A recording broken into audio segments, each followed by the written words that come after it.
आपके पास सिर्फ 35 डेज बचे हैं फिजिक्स के लिए, तो एक बात क्लियरली समझ लीजिए कि पूरा सिलेबस परफेक्टली कंप्लीट करना अभी इम्पॉसिबल है, लेकिन सही स्ट्रैटेजी से मैक्सिमम मार्क्स को एक्सट्रैक्ट करना 100% पॉसिबल है। और इस वीडियो में मैं आपको बताऊंगी 3 मस्ट डू टॉपिक्स जिनको इग्नोर करना मतलब पेपर में डायरेक्टली रिस्क ले लेना। Hi future mariners, this is Charu from Marine Edge. तो हम बात कर रहे हैं फिजिक्स की। फिजिक्स देखो टफ नहीं होती, लेकिन गलत फोकस उसे टफ बना देता है। टॉपिक नंबर 1 आपका रहेगा, आपको फोकस करने के लिए, वो है current, electricity and magnetism. Highest weightage zone है ये, और ये सिर्फ एक चैप्टर नहीं है, पूरा power house of scoring system इसको बोला जाता है। IMUCD के PYQs देखोगे तो पता चलेगा। इसमें कवर होता है आपका series and parallel circuits, terminal voltage, charge as integral of current, inductors, EM waves and torque on coil. मतलब एक ही जगह पे न्यूमेरिकल्स, कॉन्सेप्ट्स और फॉर्मूलाज, इन सब का कॉम्बो। पेपर का सबसे बड़ा चंक यही से स्टार्ट होता है। अब आपको करना क्या है, सिर्फ फॉर्मूलाज को याद मत कीजिए, उनका यूज़ भी समझिए। रोज़ 10 से 12 सर्किट बेस्ड क्वेश्चंस को प्रैक्टिस कर लो। एक क्वेश्चन को अलग अलग अप्रोचेस से सॉल्व करने का सीखो। अगर वो टॉपिक स्ट्रॉन्ग हो गया है आपका, तो आप अब ऑलरेडी पेपर का हाफ कंट्रोल कर चुके हो। टॉपिक 2 है आपके पास rotational mechanics and centre of मास।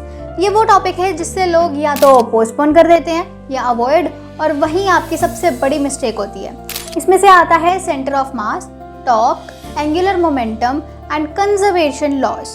तो पैटर्न को समझिए। क्वेश्चंस रिपीटेटिव नेचर के होते हैं, लेकिन कैलकुलेशन एक्यूरेसी आपकी डिमांड करता है। तो आपकी स्ट्रैटेजीज में क्या रहने वाली है, कॉन्सेप्ट एक बार क्लियर हो गया तो उसके क्वेश्चंस आपको प्रेडिक्टेबल लगने लगेंगे। हर क्वेश्चन में डायग्राम बनाना आपकी हैबिट होनी चाहिए। साइन कन्वेंशन और डायरेक्शन पर फोकस आपको बिल्कुल रखना पड़ेगा।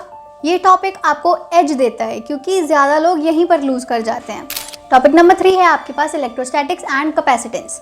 ये टॉपिक आपकी रियल अंडरस्टैंडिंग को टेस्ट करता है। इसमें इंक्लूड होते हैं electric potential, Gauss law, dipole moment, relation between E and V, capacitance. और सबसे ज़्यादा स्टूडेंट्स की कॉमन मिस्टेक क्या होती है कि वो फॉर्मूलाज को याद कर लेते हैं पर कॉन्सेप्ट को स्किप ही कर देते हैं। पर आप क्या करोगे, आप विजुअलाइजेशन पर फोकस करोगे। फील्ड लाइंस और पोटेंशियल डिफरेंस को विजुअलाइज करो। गॉस लॉ को समझोगे, रटने की कोशिश बिल्कुल मत करना। कैपेसिटेंस के न्यूमेरिकल्स रेगुलरली प्रैक्टिस करो। ये टॉपिक छोटा लगता है, लेकिन पेपर में सबसे ज़्यादा ट्रिकी क्वेश्चंस यहीं पर से आते हैं। तो अब एक सिंपल सा रूल याद रखो कि इन 3 टॉपिक्स में से 20+ क्वेश्चंस का पोटेंशियल होता है। बाकी सिलेबस तो आपका बोनस मार्क्स है। अगर आपने नेक्स्ट 35 डेज में इन्हें डीप लेवल पर मास्टर कर लिया, तो आप एक एवरेज प्रेपरेशन से सीधा सीरियस रैंक कंटेंडर भी बन सकते हो। फिजिक्स में टॉपर वो नहीं होता जो सब कुछ पढ़ने की कोशिश करता है। टॉपर वो होता है जो सही चीज़ को परफेक्ट कर लेता है। तो अब चॉइस आपकी है कि आपको बिजी रहना है या एक्चुअल में स्कोर करना है। वीडियो पसंद आई हो तो इसको लाइक कर देना, शेयर कर देना सीरियस मर्चेंट नेवी एस्पिरेंट्स के साथ में। सब्सक्राइब कर लो हमारे चैनल को, एंड शॉर्ट फॉर्म में अगर कंटेंट देखना है तो हमारे इंस्टाग्राम पेज को भी फॉलो कर लेना।